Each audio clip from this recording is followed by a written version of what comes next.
Hey everyone, in today's video I will show you how to create a Gmail account on laptop. So let's get started. First, open your browser and go to gmail.com.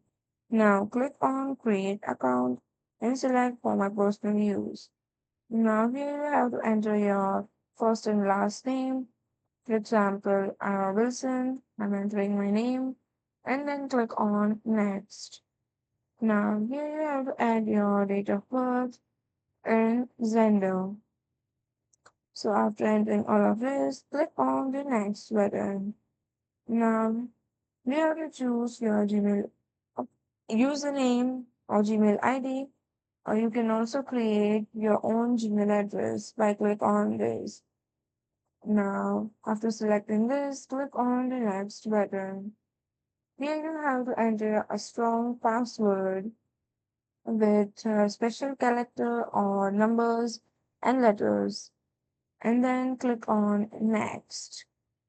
Now here you have to scan this QR code for the verification and next review the Google's privacy and terms and then click on I agreed.